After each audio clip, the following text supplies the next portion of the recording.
Ay, deja cerrar la puerta. Creo que es fácil.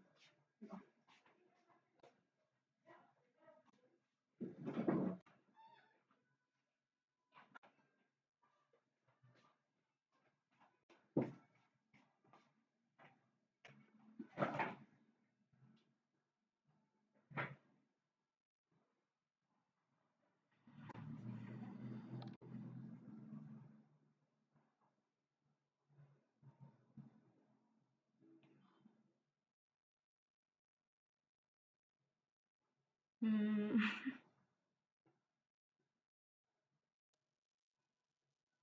Bueno, buenos días.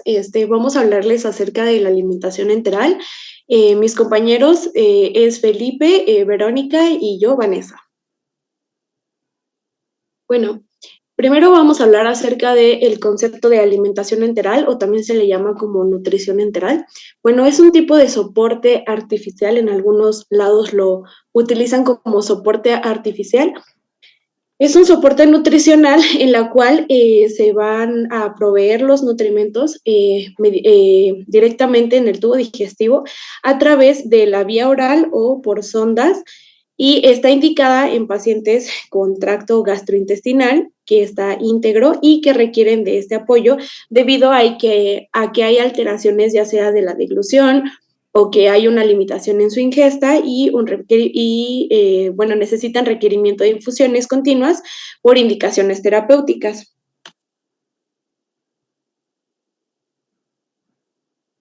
Ok, bueno, esta nutrición enteral se va a dar debido a que hay ausencia de nutrientes en la luz intestinal y esto puede provocar una atrofia de lo que son las vellosidades intestinales. Además, hay nutrimentos que pues son esenciales para los eritrocitos y para las células en general. Entonces, esto se da porque hay esta ausencia de nutrientes. El inicio temprano de la nutrición enteral para mantener el trofismo intestinal va a evitar la translocación bacteriana, la desnutrición y también las consecuencias que estas dos pueden tener. Ahora vamos a pues tener como tal ciertos casos en los cuales pues vamos a tener indicados en los que se va a dar. Estas son engloba tres diferentes situaciones y más adelante pues van pues desarrollándose, iniciando con lo que sería pues una incapacidad para comer.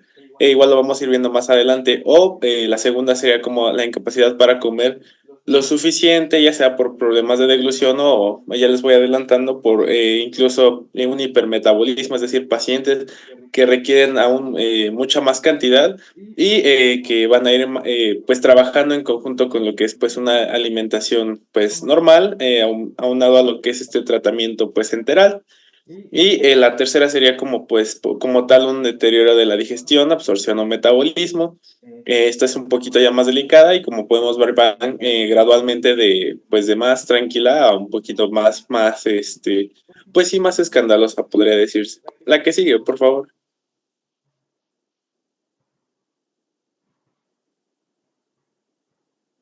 Ahora, hablando específicamente de lo que es esta incapacidad para comer, aquí tenemos pues algunos ejemplos que son pues como los más generales o los más importantes, en los cuales encontramos, por ejemplo, trastornos neurológicos, como puede ser una miastenia gravis, una parálisis facial o pues sí, estas situaciones que como tal nos generen esta incapacidad para nosotros comer, ya sea en la cuestión de deglutir, en la cuestión de masticar. Principalmente también tenemos traumatismos faciales, esto es más por, además de lo que ya mencionamos, igual porque hay riesgo pues de hemorragias, hay riesgo de infecciones, entonces estas se tratan pues pues con mayor cuidado.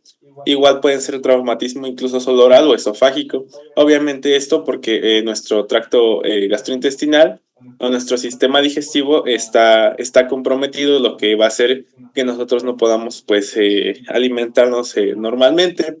Igual en algunas anomalias congénitas o incluso en insuficiencias respiratorias o también, por ejemplo, en lesiones cerebrales traumáticas que puedan comprometer, pues como pueden ser casos como lo que es el movimiento y pues como tal la deglución o que se ve alterada, por ejemplo, esta neurológicamente, incluso también en estado comatoso por obvias razones, incluso también en personas que con cirugías digestivas. En sí, esta primera pues sí es como una incapacidad de la persona para comer completamente. Ya vimos que puede ser por deglución, por masticación o porque simplemente hay pues está comprometido el sistema digestivo. La que sigue, por favor. Ahora, hablando de esta incapacidad para comer lo suficiente, nuestro paciente, pues de cierta manera sí tiene esta capacidad para poder alimentarse, pero estos no son los requerimientos suficientes. Nuestro paciente necesita mucho más, como puede ser en un estado hipermetabólico, como puede ser, por ejemplo, en pacientes, ya nos mencionaba profesora, en pacientes, por ejemplo, quemados que requieran aún mucha más cantidad de nutrimentos, justo porque están en constante, pues sufrieron un gran deterioro, entonces necesitan muchísimo más nutrimento. Esto también se puede dar en tumores, insuficiencias cardíacas o incluso en cardiopatías congénitas, en el caso pues más comúnmente de neonatos. También está lo que es el deterioro de la ingesta por una cirugía o una lesión, en el cual pues sí sería como igual como de apoyo en una anorexia nerviosa, igual por lo que ya nos mencionaron, también de las enterocitos, también en algún retraso del desarrollo, porque se quiere como tal que este no sea tan afectado y también nosotros poder continuar con el desarrollo como sería normalmente. Y pues otro ejemplo sería la fibrosis quística. La que sigue, por favor. Y hablando de la tercera situación, sería el deterioro de la digestión, de la absorción o del metabolismo. Estas ya son más problemas como, pues ya como podemos verlo más en lo que es el tubo digestivo, más relacionados, como dice ahí, con lo que es digestión, absorción y como tal los órganos implicados en lo que es el metabolismo como tal, como puede ser una gastroparesia que sea grave, que pueda pues sí, que este flujo continuo pues de digestión se vea pues limitado.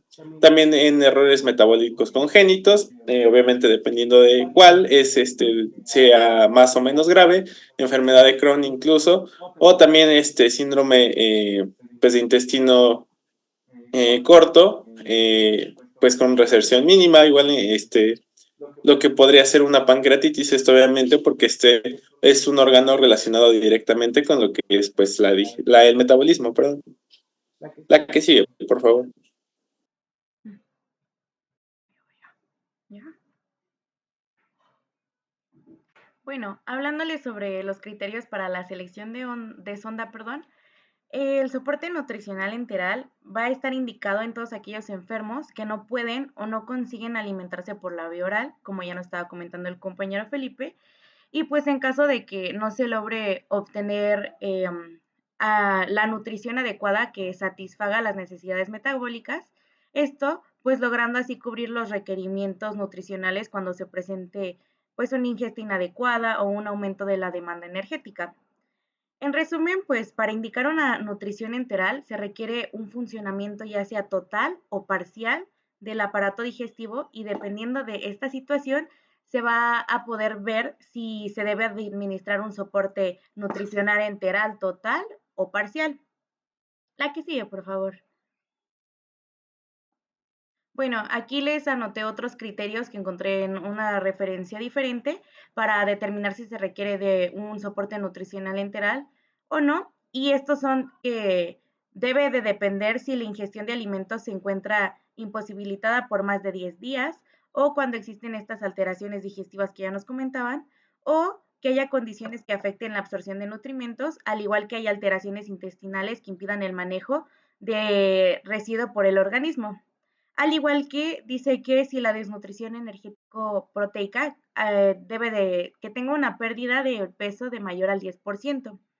Y también si hay condiciones hipermetabólicas en las cuales pues les sea difícil cubrir estos requerimientos de nutrimientos y o sea únicamente con la ingestión de alimentos. Y finalmente pues cuando exista ya sea una falla orgánica sistémica, pues que pueda ser hepática, renal o pulmonar. La que sigue, por favor. Bueno, hablándoles de la administración, esta nutrición enteral tiene diferentes formas de administrarse. Veremos que son tres, que es la de bolo, en goteo intermitente o en goteo continuo. La elección del método va a depender del estado clínico del paciente, tanto también de su situación vital y de las consideraciones sobre su calidad de vida. Entonces, a medida que el estado del paciente va a estar cambiando, puede pasarse de un método a otro, no es que se quede fijo con uno nada más. Entonces, en un sistema enteral cerrado, lo que vamos a ver es que el fabricante rellena pues el recipiente o bolsa con una fórmula de líquido estéril y esto queda pues listo para la administración del paciente. Y una vez que esté conectado como a la vía de acceso al paciente, pues hablándole del sistema enteral abierto, el contenido de lo que son las latas o los paquetes de la fórmula se vierte en otro recipiente o en otra bolsa y posteriormente vamos a ver que se conecta ya a la vía de alimentación y pues el paciente ya puede hacer uso de ello, ¿no?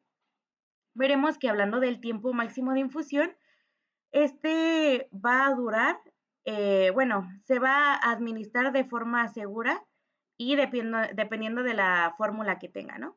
En la mayoría de los centros se permite un tiempo de lo que son de 4 horas para los sistemas abiertos y hablando de los cerrados son de 24 a 48 horas, dependiendo también de las indicaciones que tengan pues cada uno de los alimentos. La que sigue, por favor. Bueno, empezando con el método de bolo, veremos que esta alimentación enteral en bolo puede ser, pues, la modalidad de alimentación de elección cuando los pacientes se mantienen clínicamente estables y con un vaciado gástrico adecuado. Esta alimentación en bolo se realiza mediante una jeringa administrada en un intervalo de entre 5 a 20 minutos y esta puede ser como la más cómoda y barata ya que el bolo con bomba o por gravedad pues se va administrando solito. Y pues bueno, para infundir dicha fórmula se va a emplear una jeringa de lo que son de 60 mililitros y podemos ver si hay alguna como complicación o que se detecte alguna distensión o molestias abdominales, se debe indicar al paciente que espere aproximadamente de 10 a 15 minutos antes de que se infunde el resto de la fórmula establecido, pues para ya no formarle molestias al paciente. Y podemos ver que si un paciente tiene una función gástrica normal, pues se le tolerar lo que son 500 mililitros de fórmula en cada infusión. Por lo tanto, serían como de 3 a 4 alimentaciones en bolo diarias y esto va a satisfacer las necesidades nutricionales en la mayoría de los casos. Pero podemos ver que por otro lado, algunos pacientes que son principalmente pues los ancianos pueden no tolerar los bolos tan amplios y necesitan un régimen de alimentación más frecuente y con menos cantidad de alimento. Entonces, las dosis administradas a temperatura ambiente se van a tolerar mejor en comparación de si están frías. Sin embargo, pues la seguridad del alimento debe ser pues la principal consideración, dejando de lado esto, ¿no? Entonces, finalmente, pues solamente se deben de seguir las instrucciones que ya les di, al igual que la etiqueta que tiene el alimento, pues de tanto también es muy importante tener en cuenta el almacenamiento de las latas y de las fórmulas, pues para que no lleguen a un estado de que se eche a perder y esto pueda condicionar su función. La siguiente, por favor. Bueno, hablando del goteo intermitente cíclico, veremos que las condicionantes relacionadas con la calidad de vida, pues van a ser a menudo el motivo por el que se establecen regímenes de alimentación enteral. Y el goteo intermitente y los regímenes cíclicos que dan a los pacientes con movilidad son los que, o sea, cuando se administra este goteo intermitente cíclico son los pacientes que tienen muchísimo más movilidad que otros. Y esto es con una bomba que es libre y esto hace que tenga una mayor autonomía, pues, este goteo intermitente y y pues se le administra al paciente que tenga más movilidad, para que me entiendan, perdón, me confundí un poco. Entonces, eh, este goteo intermitente se inicia para dejar más tiempo la administración pues de dicho alimento y así los pacientes puedan tener sus terapias o si les recetan caminar más tiempo puedan hacer sus actividades sin ningún problema.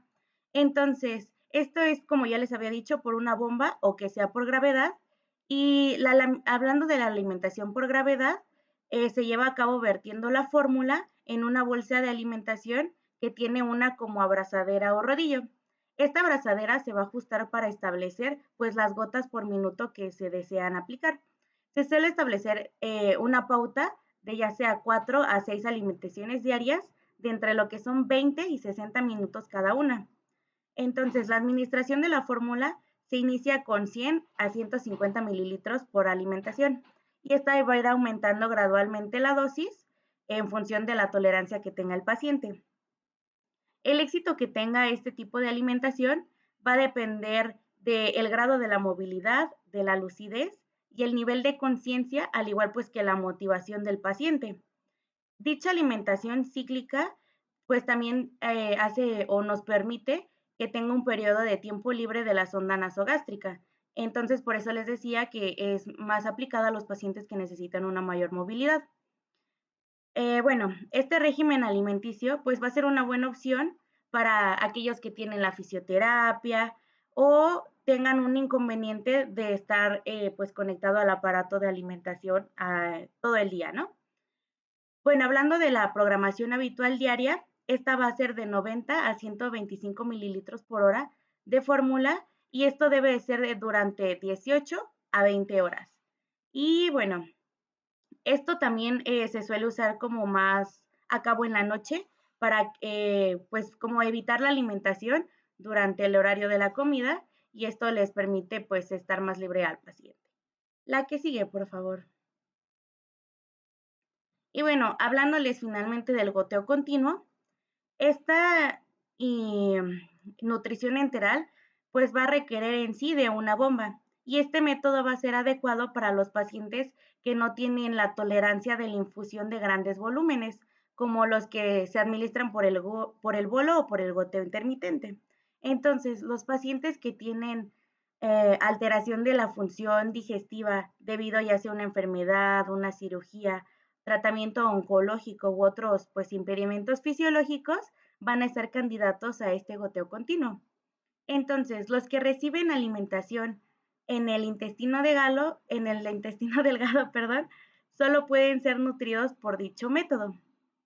El objetivo de este método va a ser dependiendo de la velocidad de alimentación y este se va a determinar dividiendo el volumen diario total por el número de horas por días de administración. Entonces, la nutrición en concentración completa se inicia a una cuarta parte o a la mitad de la velocidad prevista como un objetivo. Y esta se va a estar aumentando cada 8 o 12 horas hasta llegar al volumen final. La dilución de las fórmulas pues no va a ser necesaria y puede dar lugar a un déficit de alimentación, pero las fórmulas de osmolalidad, que más adelante les vamos a hablar de ello, van a necesitar en ocasiones como más tiempo para que se pueda alcanzar dicha tolerancia y se van a ir incrementando con los criterios prudentes que necesita el paciente. Un posible inconveniente que se pueda encontrar de esta alimentación continua es si el paciente necesita esta alimentación se necesita que el paciente tenga el estómago vacío. Entonces se va a recomendar que la alimentación por sonda se detenga antes y después de la administración de algunos medicamentos como es la fenitoína. Entonces el tiempo va a variar según la situación y los fármacos administrados. Dichas bombas enterales, hablando de las modernas, son como muy pequeñas y fáciles de manejar y muchas de ellas cuentan con baterías que las extienden hasta 8 horas como de duración y se puede contar pues con una fuente de alimentación eléctrica, lo que facilita la flexibilidad de uso y la movilidad del paciente en dicha goteo continuo. Y la mayoría de las bombas tienen un equipo completo de aplicación que tiene bolsas y tubos compatibles con la operatividad de este goteo. Y las bolsas de alimentación también deben de estar correctamente etiquetadas de acuerdo a los criterios de la nutrición enteral y también deben estar presentando la información del paciente, que es algo muy importante para que no haya un error al momento de la administración. Y pues ya, eso sería como lo importante de estos goteos. La siguiente, por favor. Bueno, ahora hablando acerca de los tipos de mezcla, las primeras mezclas que se daban de forma enteral eran preparadas con alimentos combinados y se conocían como fórmulas licuadas caseras o poliméricas licuadas, también se le conoce como artesanales, es como la palabra que utilizan más comúnmente. Y bueno, estos tipos de mezclas se pueden elaborar y prescribirse, esto es de acuerdo a las condiciones fisiopatológicas de los pacientes y se van a preparar de acuerdo a los lineamientos que van a establecer en orden de preparación y también la mezcla de los alimentos. Ok, bueno, las mezclas que regularmente se utilizan o bueno, las fuentes alimentarias que son más comunes, por ejemplo, en la proteína es como el hígado y la pechuga de pollo, el huevo entero, las claras de huevo, los corazones de res, la leche, el caseinato de calcio. En, en hidratos de carbono va a ser lo que es el pan de caja, el atole de agua, el jugo de manzana, jugo de naranja, la tapioca, el arroz, el plátano, la papa, miel y azúcar. Y en los lípidos es el aceite de cártamo, el aceite de maíz y el aceite de girasol. Bueno, como pueden ver, también tienen como los tres. Ay, me cansé de hablar mucho. Es que estaba bien aburrido mi tema, la verdad.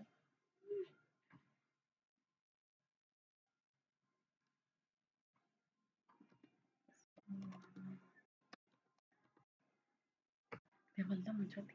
No, es que ya no nos tratamos la una.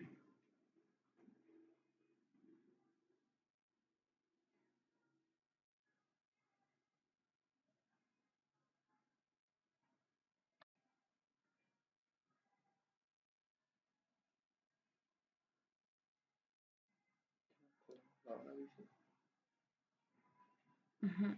No, pues 2:40. Bueno.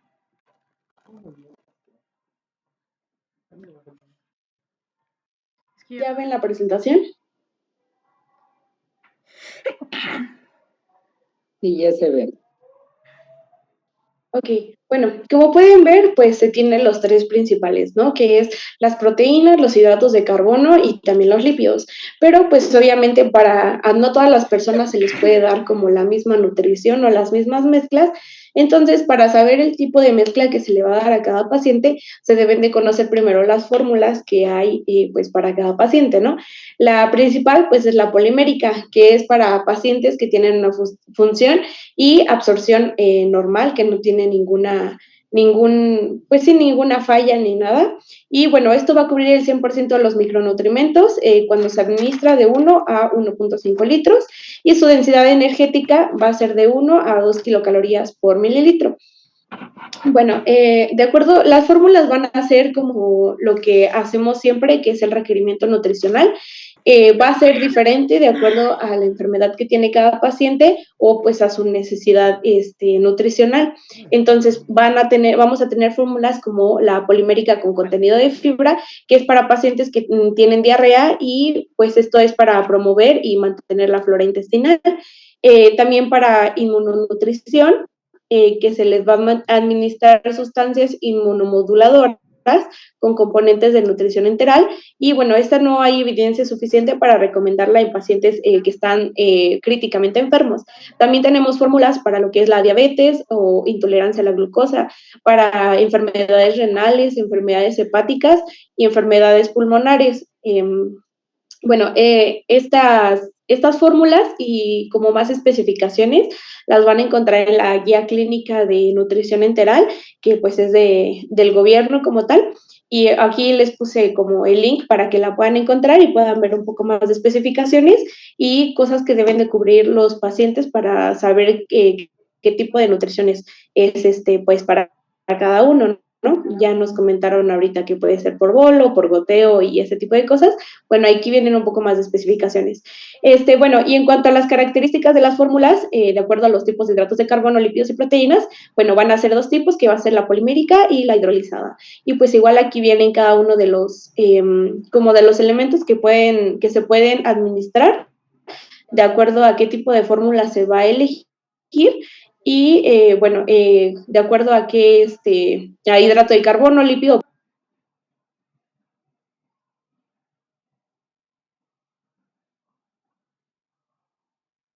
Sí, bueno, bueno, y ahora hablando como por último como tal de la osmolaridad que ya nos mencionaban, algunos cuidados importantes y algunas consideraciones a tomar en cuenta. Pues para empezar tenemos que la osmolaridad referencia que se tenía era aproximadamente de 990 miliosmoles, me parece, y era con un margen de más menos 10. Esto obviamente porque con esto se pensaba que se regulaba el metabolismo. Sin embargo, se ha demostrado que hay a diferentes osmolaridades, las ondas aún pueden ser pues como tal adecuadas. Obviamente pues la principal o la referencia es esta de 290 más menos 10, que pues podría ser como referencia como tal la osmolaridad que tenemos en la sangre. Esto obviamente porque también nosotros estamos manejando lo que son líquidos, entonces tenemos que pues tener en cuenta esto. Eh, Ahora hablando de las fórmulas, pues como tal, enterales, estas. Nada más hago una corrección. La osmolaridad de 800, 900 miliosmoles es en la parenteral. En la enteral, la osmolaridad es más baja.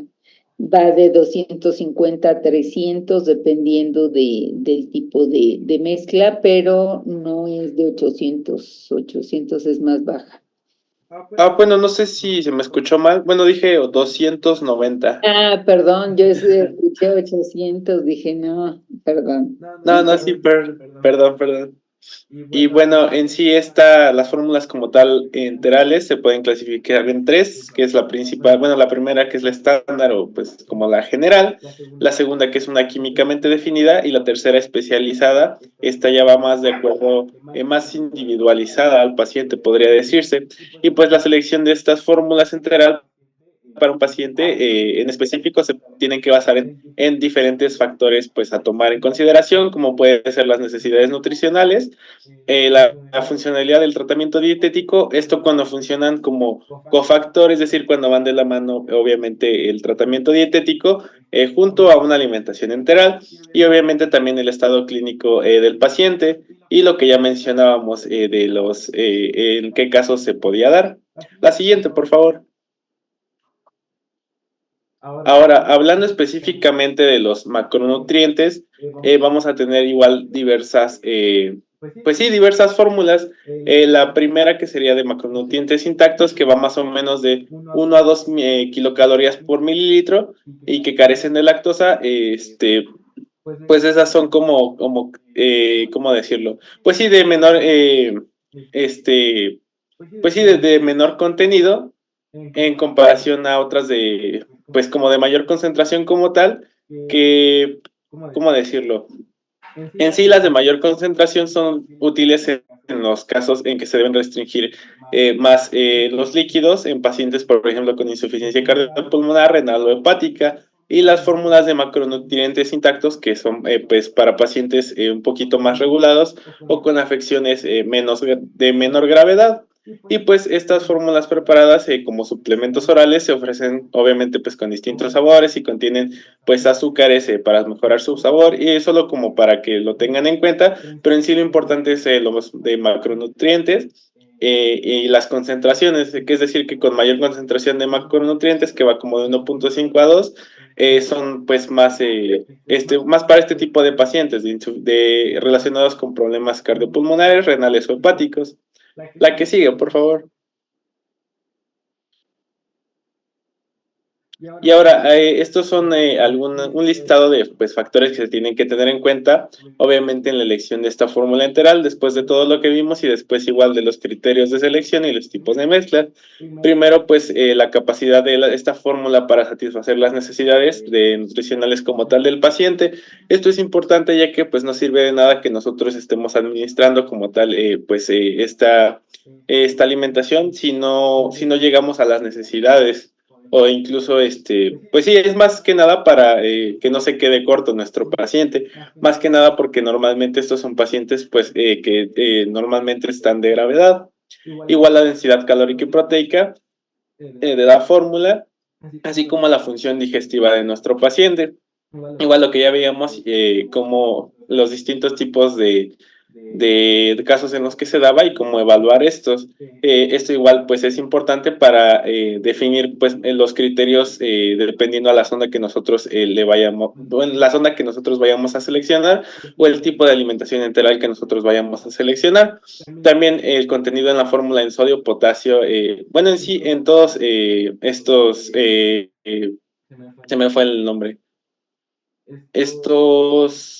los electrolitos, especialmente en pacientes con problemas, como ya les mencionaba, pulmonares, renales y hepáticos. Esto igual relacionado a las fórmulas con micro y macronutrientes. Además del tipo de, obviamente, de cantidad de proteínas, grasas e hidratos de carbono o incluso fibras en la fórmula que sean pues tolerables para nuestro paciente. Obviamente esto depende de su capacidad digestiva, de su capacidad de absorción y obviamente del problema o las afecciones que nuestro paciente esté cursando. Obviamente estos valores pues van a cambiar como ya hemos visto a lo largo del curso dependiendo de pues como tal la enfermedad que nosotros estemos tratando. También en coste en relación con la eficacia de la fórmula, esto pues siempre es importante, y la conformidad también del paciente y pues esta relación coste-beneficio, igual nosotros lo tenemos que valorar tratando como siempre de pues ayudar a lo que es la economización tanto del paciente como pues sí, del paciente en general.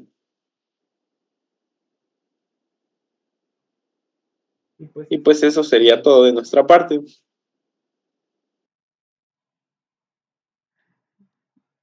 Bien. Entonces aquí la alimentación enteral viene siendo la segunda opción de alimentación, siempre y cuando no se tenga la posibilidad de dar una vía oral. Entonces, como comentan sus compañeros, el criterio de selección de la sonda va a tener o va a depender del tiempo de duración y el lugar de la lesión. Si es menos de 4 semanas, es más tendiente hacia una nasogástrica, nasoduodenal o yeyunal. Si es arriba de 4 semanas, ya se utilizaría una gastroctomía o una yeyunostomía, ¿sí? Entonces, aquí el tipo de mezcla va a depender mucho de la edad, de la enfermedad del paciente, de las condiciones en las que se encuentre, va a ser el tipo de mezcla. Es como si estuviéramos dando una alimentación oral, nada más que tenemos que cuidar mucho la osmolaridad a manera y todas las mezclas, si se realizan en el servicio de alimentación del hospital o el paciente se va a casa, pues tiene que tener una consistencia adecuada, tiene que ser tamizada. ¿Qué quiere decir tamizada? Colarla, o sea, pasar a través de coladera para evitar que se llegue a tapar la sonda, ¿sí? Entonces, como comentan sus compañeros, se prepara la alimentación enteral una vez al día para cada uno de los pacientes y se va a dividir de acuerdo a las condiciones en 3 tomas, 4 tomas, 5 tomas y tiene que rotularse ya sea la bolsa para alimentación enteral. Si el paciente o el hospital no tiene los recursos, se puede utilizar los frascos de suero, se mandan a esterilizar y se pueden utilizar. Entonces es importante rotular la bolsa o el frasco con el nombre del paciente, la cama, el tipo de mezcla, porque en ocasiones, como llevan en carrito todas las alimentaciones enterales, se pueden confundir y entonces imagínense que para un paciente que tiene, no sé, cáncer, le den algo de insuficiencia renal o viceversa. Entonces esto sería, lejos de ayudarle, pues perjudicaría.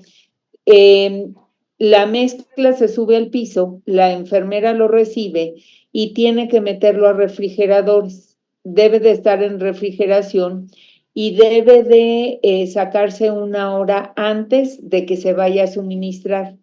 La temperatura debe de ser a temperatura ambiente, no debe de ser ni frío ni caliente. Entonces, si fuese un goteo intermitente, pues la mezcla se va a pasar durante todo el día menos cantidad y más bien intermitente se hace como si estuviera teniendo sus comidas, o sea, 3 comidas o 5 comidas, y entonces más o menos para que tengan una idea, se está pasando de 250 a 300, en ocasiones hasta 500 mililitros en una hora, dependiendo del requerimiento calórico.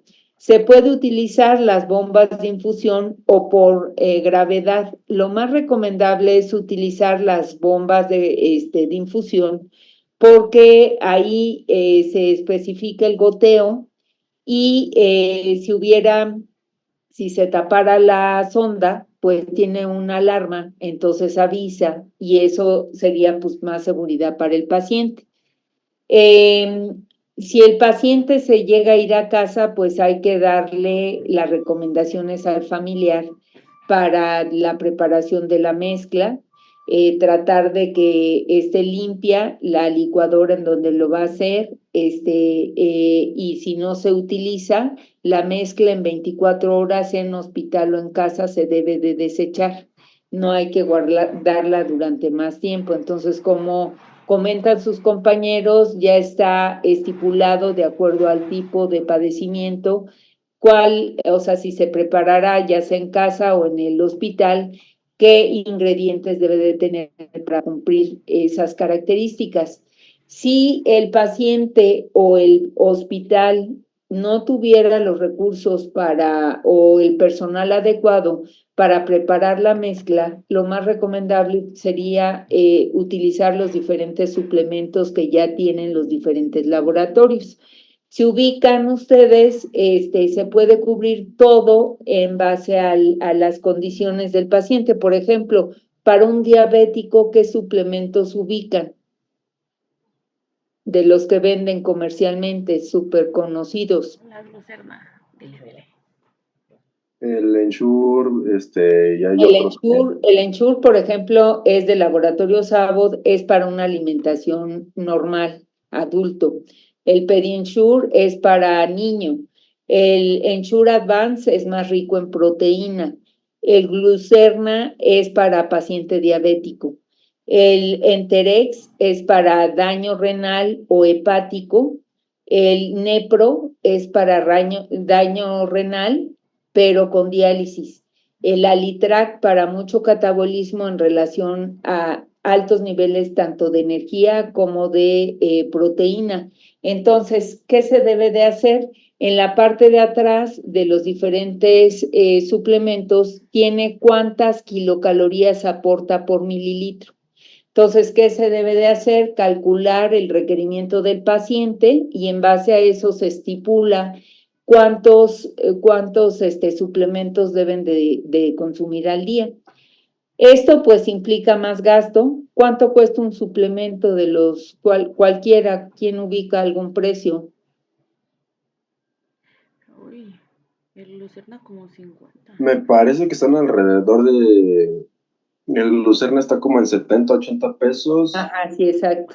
Pero hay también opciones de similares que están como en 50, 60. Ajá, pero por ejemplo, para pacientes con cáncer, un Alitrac puede estar arriba de 300, un sobre. Y si requiere 5 sobres al día, pues bueno, si es la única forma de que se alimente en ese momento, pues yo creo que sí lo gasta el familiar si tiene los recursos. Y si no, bueno, pues la idea sería especificar qué es lo que debería de hacer para preparar en una forma higiénica esto. Entonces, aquí la alimentación enteral, pues una vez que se termina, regresamos a una dieta de líquidos claros, líquidos general, blanda química, es la secuencia, o sea, revertimos a una alimentación anterior para que veamos tolerancia, ¿sí? Entonces, a grandes rasgos es esto, requiere mucha supervisión, hay que dejarlo lo menos posible de tiempo y pues tiene que tener muchos cuidados, ¿sí? ¿Algún otro comentario, duda, pregunta? ¿No? Bien. Entonces, Continuamos con alimentación parenteral. Creo que es el último, ¿no? Ajá. Sí se ve en mi pantalla. Ujú. Gracias. Ahí sí les voy a dar de la mía. Bueno, nosotros les vamos a presentar alimentación parenteral. Primero vamos a comenzar pues con la introducción, que vamos a definirla como la nutrición parenteral, que es la que aporta los nutrientes directamente a la circulación sanguínea, especialmente pues como nosotros conocemos por vía intravenosa. Aquí, ¿qué vamos a tener? Pues vamos a tener que el médico debe aportar por un acceso central o periférico, y aquí se va a dividir en dos. El acceso central, aquí como yo les puse, es aquel en el que la punta del catéter se inserta en una vena amplia de flujo alto, como por ejemplo podría ser una vena yugular, o como aquí nos mencionan, la vena cava superior, estableciendo así la nutrición parenteral central. Ahora bien, vamos a tener la nutrición parenteral periférica.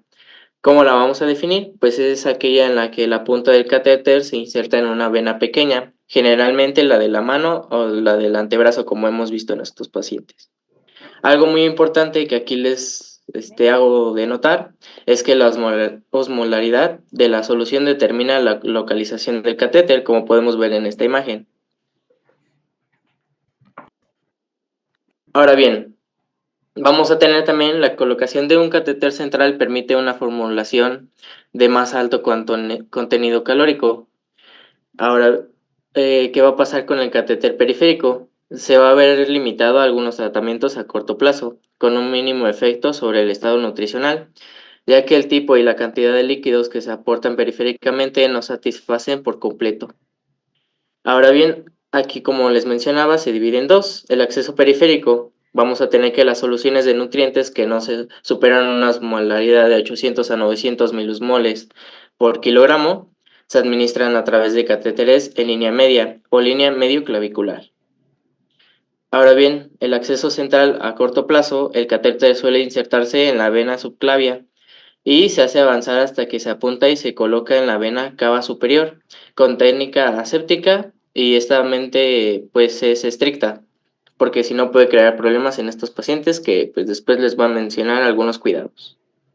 ¿Dudas aquí o todo bien? No, bueno.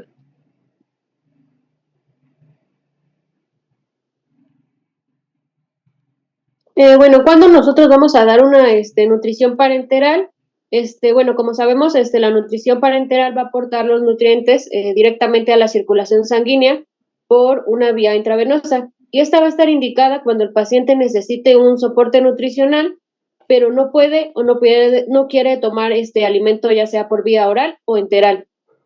Esta puede usarse como complemento de la nutrición oral para completar las necesidades de los nutrientes. Se utiliza como única fuente de nutrición para la recuperación de una enfermedad o una lesión, y esta también se emplea como medida de soporte vital si el paciente ha perdido la función intestinal o de la absorción de los nutrientes. La que sigue, por favor.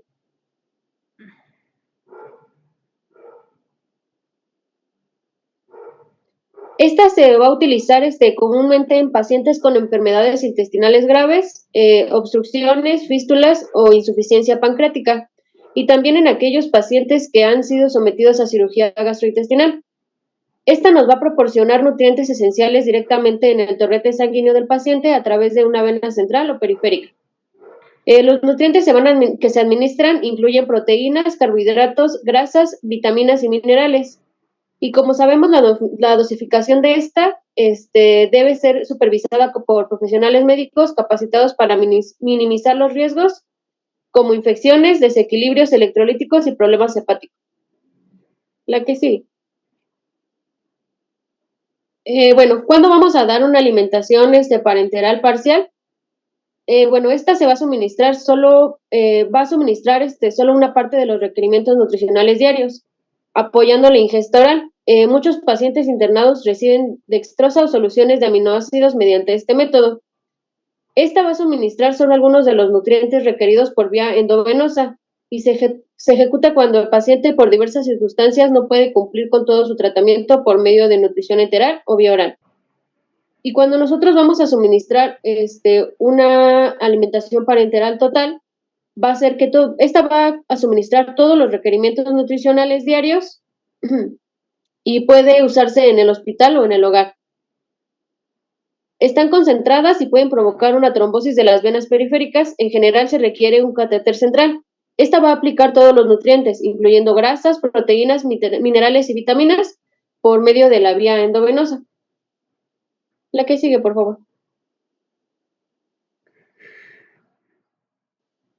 Bueno, ya pasando con la osmolaridad de la alimentación parenteral, tenemos de dos tipos, ¿no? La central y la periférica, como lo hemos estado mencionando en la exposición.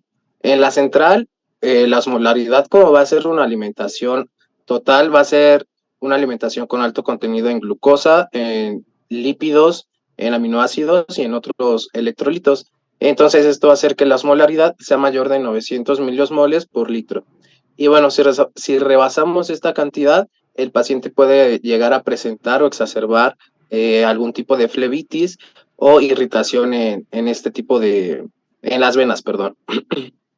Y pasando a la periférica, bueno, esta permite una alimentación entre 600 a 900 miliosmoles, es decir, el doble o el triple ya como máximo de la osmolaridad normal en sangre y como mínimo 146 miliosmoles sobre mililitro, ya que si, si el paciente lo llevamos con 146 miliosmoles, puede causar anemia hemolítica y no se debe de rebasar, la periférica no debemos de rebasar durante 7 días la alimentación parenteral, y ya si se rebasa de 7 días debemos de pasar a una alimentación central. Y bueno, más que nada las diferencias, pues una tiene menos contenido de necesidades calóricas, que es la periférica, y normalmente se usa más en el posoperatorio o en el posoperatorio inmediato, ¿no? Perdón, preoperatorio inmediato.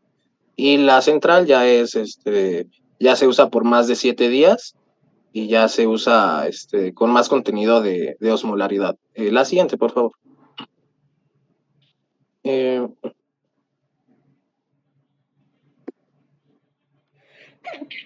Bueno, ya para continuar, pues vamos a tener los cuidados. En primer lugar, pues vamos a utilizar técnicas asépticas estrictas durante la preparación y administración de la solución. ¿Por qué? Porque en estos pacientes les puede caer una bacteriemia o septicemia. ¿Esto a qué me refiero? Pues que algunas bacterias pueden aprovechar esto o que el paciente esté muy desnutrido y pueden crearle problemas como meningitis, ¿no? Ahora bien, hay que cuidar mucho a estos pacientes, la tasa de infusión y ajustar según las necesidades de cada paciente. No todos los pacientes, como hemos visto, pues necesitan la misma o el mismo tipo de alimentación, por eso hay que vigilarlo y cuidarlos. Vigilar también los signos de reacciones adversas, como podrían ser fiebres, escalofríos, náuseas y vómito.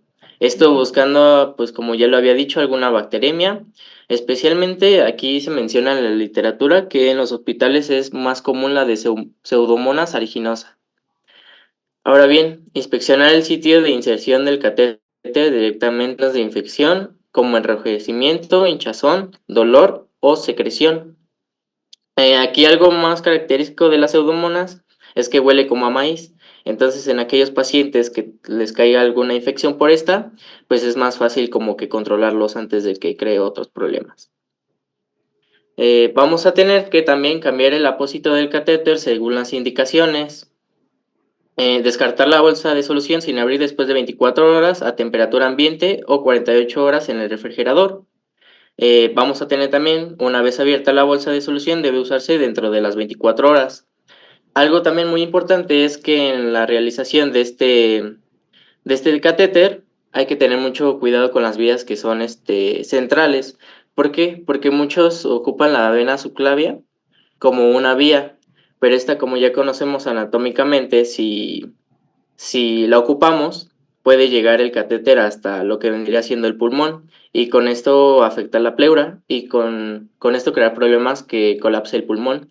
Y estos pacientes pues van a presentar disnea o síncope en algunos casos, o en algunos casos pues no se puede observar. Y ya, sería todo de nuestra parte. ¿Dudas, preguntas? Ay.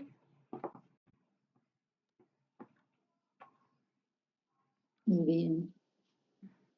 Entonces aquí la alimentación parenteral, pues como lo hemos estado mencionando, sería la última alternativa de alimentación. Y la alimentación parenteral parcial generalmente se utiliza cuando el paciente pues no lo podemos mantener en peso, lo hemos estado comentando a lo largo de varias clases, y se utiliza la alimentación parenteral tratando de suplir aquellos nutrimentos que no está utilizando o absorbiendo en una forma adecuada. La alimentación parenteral total es cuando es la única fuente de alimentación que tuvo digestivo no estabilizado, entonces esta pues tenemos que tratar de dejarlo lo menos posible. Esta pues tiene mucho más cuidado que la enteral, hay que estarla supervisando continuamente y el cambio en cuanto a los nutrimentos pues tiene que ser continuo también. Depende de la enfermedad y depende de la edad y el requerimiento calórico. Aquí recuerden que los nutrimentos entran directamente a torrente sanguíneo, entonces están en su más simple expresión, son aminoácidos, ácidos grasos, entonces pues tiene que tener mayor control. Este no se realiza en el servicio de alimentación del hospital, este se realiza en la farmacia especializada del hospital y como comentan sus compañeros, debe de ser en una campana de extracción con un medio estéril para evitar alguna contaminación. Entonces, igual que la parenteral, hay que cuidar la osmolaridad es más alta acá, y si un paciente se llega a ir a casa, pues no es tan fácil tampoco, pues requiere de un poco de más, entonces tendría que tener una enfermera especializada para estar supervisando esta alimentación parental. Entonces, una vez que revierte, o sea, hay que tratar de dejarlo lo menos posible, porque al no estar utilizando tubo digestivo, pues también tiene sus complicaciones. Entonces, revertimos, recuerden, de una alimentación parenteral a una enteral, después una líquidos claros, después blanda química y normal, ¿sí? De acá viendo el cambio. Entonces, con este tema, pues ya cubrimos todos los temas que están en el programa de nutriología. Esta es la parte de enfermedades. Recuerden, digo, lo hemos estado viendo ahorita en forma rápida por la cantidad de enfermedades, pero requiere de mucho control, de mucho cuidado, y recuerden que el mejor tratamiento de cualquier enfermedad viene siendo la prevención. Si un paciente lo acaban de detectar que tiene diabetes, pues, o sea, ahí se debe de aplicar, o si tiene prediabetes, pues más es el caso de cuidarse o tratar de hacerlo entender la importancia de, pues, de controlar su estilo de vida, su alimentación, todo, porque todo implica a complicaciones que puedan tener y pues eso va a mermar su estado general, ¿no? Entonces, no sé si tengan algún comentario adicional. No. Bien, ahorita les acabo de enviar, sí, ya los recibiste, ¿verdad, Laura? Ya se los pasaste. Son 2 videoconferencias de alimentación enteral y parenteral. Esas serían para verla, de hecho, vamos a acabar antes para que tengan tiempo por lo menos de ver una y hacer resumen y comentario en forma individual. Y va a quedar también para la siguiente clase. La siguiente clase, recuerden que va a ser el examen. El examen va a ser oral, no deben de tener cachuchas, audífonos, no estar en el fondo de la habitación o con oscuro, o sea, que se vean lo más claro posible y cuidar su recepción, tratando de que tengan una mejor recepción. Si no está bien en su casa ese día, bueno, pues se van a otro lado o utilizan su celular, pero pantalla completa, no como Marco que está cortada, o sea, que pantalla completa, por favor. Ni al fondo, ni ver el techo hacia el techo y demás. O sea, lo importante es verlos bien, ¿sí?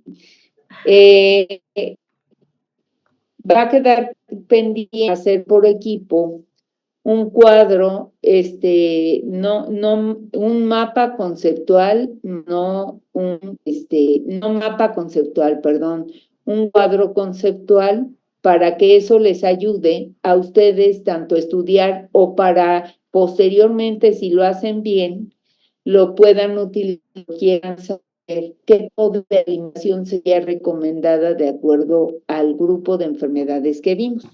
Si se acuerdan, empezamos con enfermedades cardiovasculares. Axel, ¿cuál sería la recomendación para enfermedades cardiovasculares en forma general? ¿Qué sería? ¿Qué recuerdas? Pues una ingesta baja, principalmente de sodio, y alimentos procesados o, por ejemplo, carnes rojas. Ajá. Alimentos prohibidos, ¿qué le prohibirías? Lácteos, productos embutidos.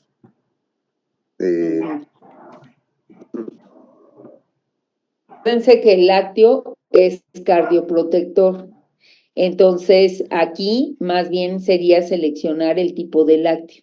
El lácteo sería descremado, deslactosado, y el tipo, por ejemplo, de queso, ya recuerden que dijimos un queso con la menor cantidad de grasa. Podría ser un queso panela, un yogur, un queso cottage. Entonces, eso es lo que tenemos que tratar de cuidar. Alimentos prohibidos, pues todos los embutidos, los enlatados, los precocidos, y nos vamos más hacia alimentos naturales. ¿Cuál sería el requerimiento calórico para enfermedades cardiovasculares, Marco? Dice, depende de la edad, dice.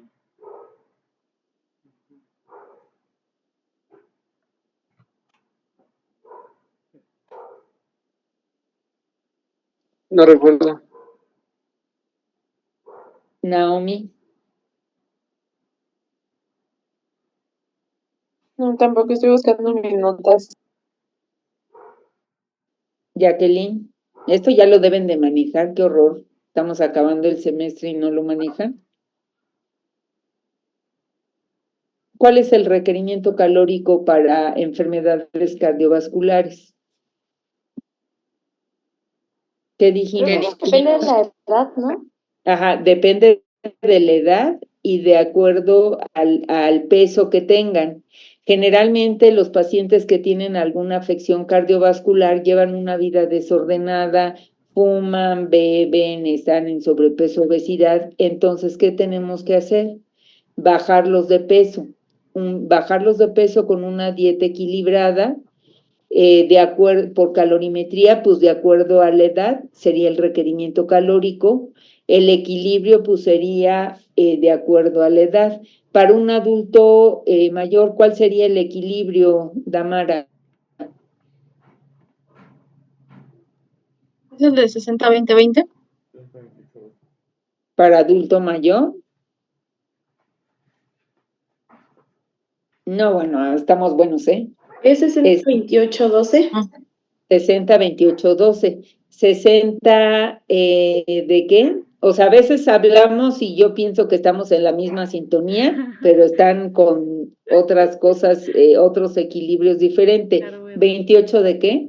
Es 60 de hidratos de carbono, 28 de grasa y 12 de proteína. Ajá, exactamente. Tratando, como estamos bajando la proteína, tiene que ser una proteína de alto valor biológico. Aquí en enfermedades cardiovasculares podríamos utilizar claras de huevo, podríamos utilizar leche descremada, la carne roja limitarla, recuerden que la vamos a limitar a una vez a la semana. Si tuviera altos niveles de colesterol y triglicéridos, quitamos carnes rojas, embutidos, vísceras, mariscos, todo eso se tiene que quitar. Entonces sí es importante tenerlo presente. Los hidratos de carbono van a ser más complejos que simples. Es una dieta alta en fibra. Recuerden que mencionamos dos tipos de dieta, la dieta DASH y la dieta mediterránea. ¿Cuál era la diferencia entre una y otra, Salim? La dieta DASH bajaba más el sodio, menos de 2 miligramos, y la mediterránea eran más las grasas saludables, por ejemplo, aceitunas, los omegas, los pescados.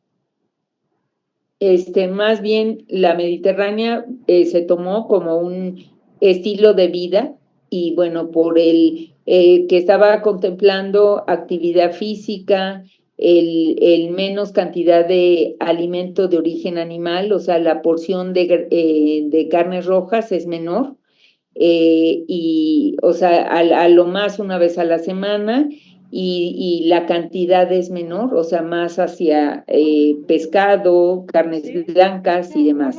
Entonces, en términos generales podemos decir que para enfermedades cardiovasculares es una dieta alta en fibra, tratando de bajar de peso al paciente con 5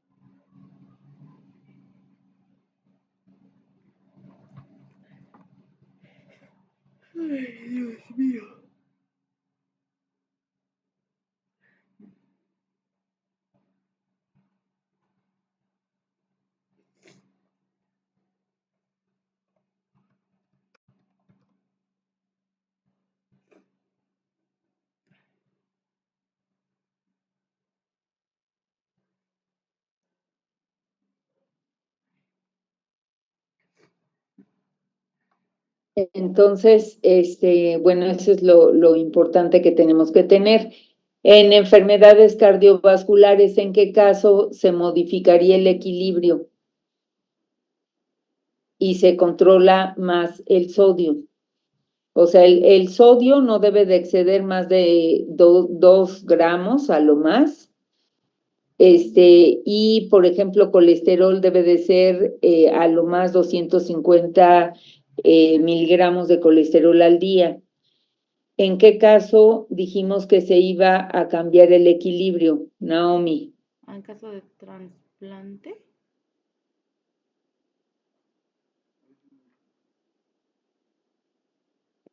No me acuerdo. Bueno, tengo anotado que se tiene que tener mayor cuidado cambiarse cuando son en trasplantes y también si tienen arteriosclerosis o también en las personas con hipertensión arterial. Vamos a tener más cuidado con aquellas personas, por ejemplo, si son candidatos a trasplante, pues primero lo tenemos que bajar de peso y equilibrarlo, o sea, para poder ser apto para trasplante.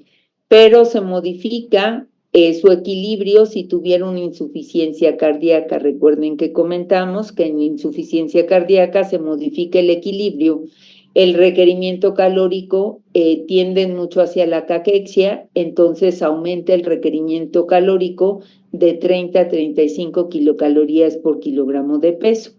Aquí en la etapa 3, a partir de la tercera etapa, hay control de líquidos. Entonces, esta, bueno, requiere una atención más específica. En una hipertensión, con que no sobrepasemos los 2 gramos de sodio al día, quitamos embutidos, enlatados y todo eso, pues, y cuidamos tratar de que utilice más sal de grano, no consomés estos en polvo, utilizar más hierbas de olor, por ejemplo, para la preparación de alimento, aparte de que le da más sabor. ¿Por qué le ponen sal? Pues porque no le sabe a nada. Entonces, ¿qué tenemos que hacer? Pues darle más sabor a través de hierbas de olor, ¿sí? Entonces, así como esta, digo, fueron algunos ejemplos. Hacer de todas las enfermedades serían cardiovasculares, gastrointestinales, diabetes, insuficiencia renal. ¿Cómo cambia insuficiencia renal sin diálisis? Como con diálisis, ¿qué cambian en cuanto al equilibrio de los nutrimentos? El requerimiento calórico, en qué casos suplementamos vitaminas, es importante la suplementación de vitaminas. Después de insuficiencia renal, cáncer, enfermedades hepáticas. Entonces, entregar cuadro conceptual por equipo y entonces el examen lo tendríamos la siguiente semana, ¿sí? ¿Dudas, preguntas, comentarios? Bueno, solamente una, lo del cuadro conceptual es como un cuadro comparativo más o menos.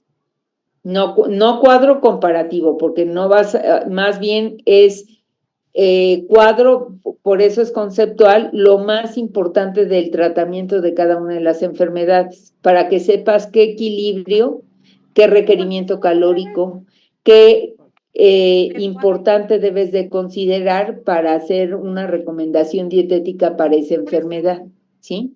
Entonces, puedes poner en enfermedades cardiovasculares una dieta alta en fibra, ya sea el nombre que le quieras dar, de la milpa, de mediterránea o de DASH. La DASH, digo, fue originalmente para hipertensión, pero si comparamos el tipo de dieta, pues es más incluir un poco más de ejercicio.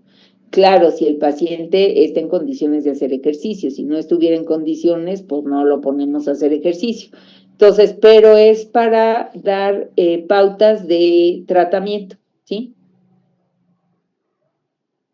Sí, gracias. ¿Algún otro comentario? Bien, entonces, pues nos vemos la siguiente semana, que tengan buena tarde y la siguiente semana es el examen y los que quieran o deban presentar el extra va a ser en 15 días. Si se fijan el calendario ya lo tenemos encima, entonces pues sería la siguiente en 15 días, ¿sí? ¿Algún otro comentario? No. Bien, pues que tengan buena tarde y nos vemos la siguiente semana. Gracias, maestra. Hasta luego. Gracias, hasta luego.